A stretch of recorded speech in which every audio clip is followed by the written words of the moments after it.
हर हर Mahadev. Radhe Radhe. Welcome back to my channel. आइए आज हम जानते हैं एक व्रत के बारे में जो कि है वट सावित्री व्रत। आज हम इसकी पूरी कथा, इसकी पूजा विधि, हर एक चीज़ इसके बारे में जानेंगे।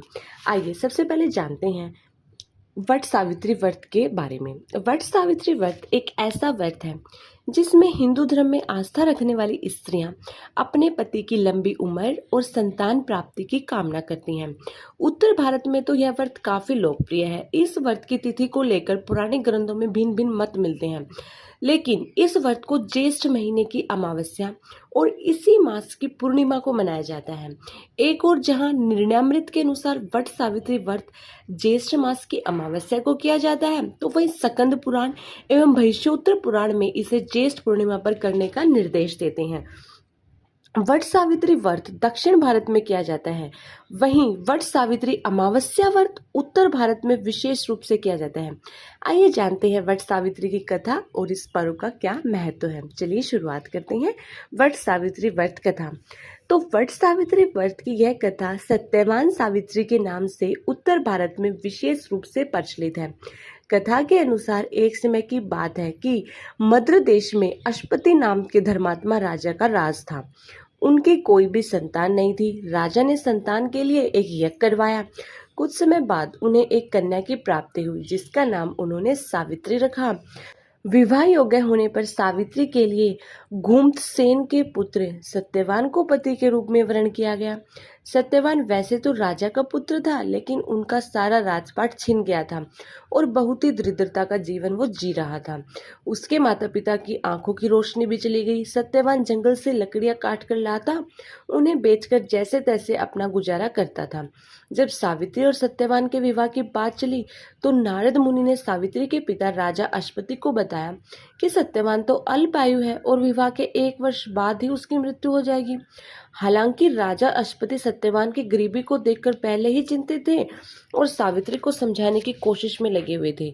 नारद की बात ने उन्हें और ज्यादा चिंता में डाल दिया, लेकिन सावित्री ने एक न सुनी और अपने निर्णय पर वह अडिग रही। अंततः सावित्री और सत्यवान का विवाह पूर्ण हो गया। सावित्री सास ससुर और पति की सेवा में निरंतर लगी रहती थी। नारद मुनि ने सत्यवान की मृत्यु का जो दिन बताया था, उसी दिन सावित्री भी सत्यवान के साथ वन को चली गई। वन में सत्यवान लकड़ियां काटने के लिए जैसे ही पेड़ पर चढ़ने लगा, उसके सिर में असहनीय पीड़ा होने लगी और वह सावित्री की गोद में सिर रखकर लेट गया। कुछ देर बाद उनके समक्ष अनेक दूतों के साथ स्वयं यमराज खड़े हुए। जब यमराज सत्यवान की जीवात्मा को लेकर दक्षिण दिशा की ओर चलने लगे, पतिव्रता सावित्री भी उनके पीछे चलने लगी। आगे जाकर यमराज ने सावित्री से कहा, हे पतिव्रता नारी, जहाँ तक मनुष्य साथ दे सकता है तुमने अपने पति का साथ दे दिया, अब तुम लौट जाओ। इस पर सावित्री ने कहा, जहाँ तक मेरे पति जाएंगे वहाँ तक मुझे भी जाना चाहिए, यही सनातन सत्य है। यमराज सावित्री की वाणी सुनकर प्रसन्न हुए और उसे वर मांगने को कहा। सावित्री ने कहा, मेरे सास ससुर अंधे हैं, उन्हें नेत्र ज्योति दे। यमराज ने तथास्तु कहकर उसे लौट जाने को कहा और आगे बढ़ने लगे, किंतु सावित्री यमराज के पीछे ही चलती रही। यमराज ने प्रसन्न होकर पुनः वर मांगने को कहा। सावित्री ने वर मांगा, मेरे ससुर का खोया हुआ राज्य उन्हें वापस मिल जाए। यमराज ने तथास्तु कहकर पुनः उसे लौट जाने को कहा, परंतु सावित्री अपनी बात पर अटल रही और वापस नहीं गई। सावित्री की पति भक्ति देखकर यमराज पिघल गए और उन्होंने सावित्री से एक और वर मांगने को कहा, कृपा कर आप मुझे ये वरदान दें। सावित्री की पति भक्ति देखकर यमराज पिघल गए और सावित्री से एक और वर मांगने के लिए कहा। तब सावित्री ने वर मांगा, मैं सत्यवान के 100 पुत्रों की मां बनना चाहती हूँ, कृपा कर आप मुझे ये वरदान दें। सावित्री की पति भक्ति से प्रसन्न हो इस अंतिम वरदान को देते हुए यमराज ने सत्यवान की जीव आत्मा को पाश से मुक्त कर दिया और अदृश्य हो गई।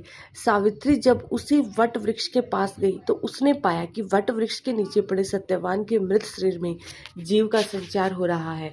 कुछ देर में तो सत्यवान उठकर बैठ गया। उधर सत्यवान के माता पिता की आंखें भी ठीक हो गई और उनका खोया हुआ राज्य भी वापस मिल गया। आइए जानते हैं वट सावित्री व्रत का क्या महत्व है। ये तो हमने कथा से देख ही लिया है कि यह पर्व हर परिस्थिति में अपने जीवन साथी का साथ देने का संदेश देता है। इससे ज्ञात होता है कि पतिव्रता स्त्री में इतनी ताकत होती है कि वह यमराज से भी अपने पति के प्राण वापस ला सकती है। वहीं सास ससुर की सेवा और पत्नी धर्म की सीख भी इस पर्व से मिलती है। मान्यता है कि इस दिन सौभाग्यवती स्त्रियां अपने पति की लंबी आयु, स्वास्थ्य और उन्नति और संतान प्राप्ति के लिए व्रत बड़ी श्रद्धा पूर्वक रखती हैं। आइए जानते हैं अब वट सावित्री व्रत की पूजा विधि। देखिए, वट सावित्री व्रत में जैसा कि इसके व्रत में ही हमें दिखता है कि वट यानी बरगद के वृक्ष के साथ साथ सत्यवान, सावित्री और यमराज की पूजा भी की जाती है। माना जाता है कि वट वृक्ष में ब्रह्मा, विष्णु और महेश तीनों देव वास करते हैं।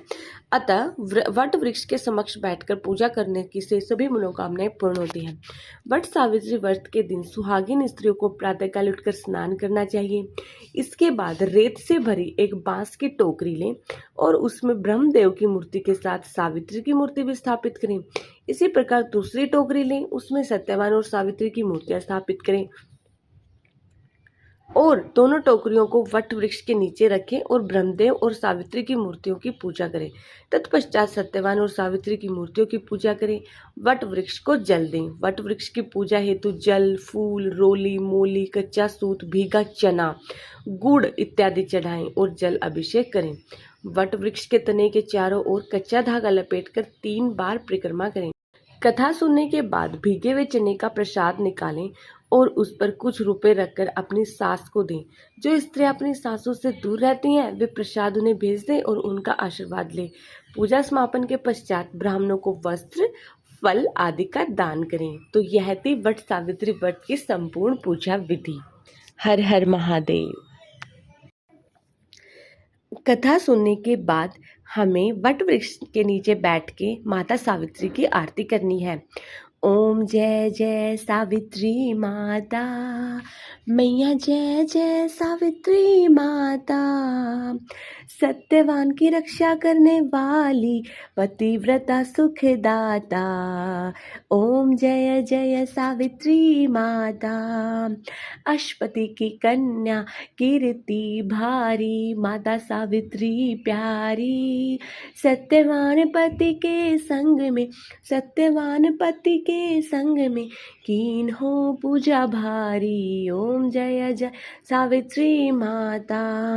वट वृक्ष के नीचे कथा सुनी है, नरक के द्वार तोड़े, मैया नरक के द्वार तोड़े, यमराज से पति को जीत के लाई, यमराज से पति को जीत के लाई, सौभाग्य के द्वार खोले। ओम जय जय सावित्री माता। सुहागन नर नारी जो गावे आरती, मन वांछित फल पावे, मन वांछित फल पावे, सुख समृद्धि सौभाग्य, सुख समृद्धि सौभाग्य, अखंड सौभाग्य सदा ही पावे, अखंड सौभाग्य सदा ही पावे। ओम जय जय सावित्री माता, ओम जय जय सावित्री माता, मैया जय जय सावित्री माता, सत्यवान की रक्षा करने वाली, पतिव्रता सुखदाता। ओम जय जय सावित्री माता।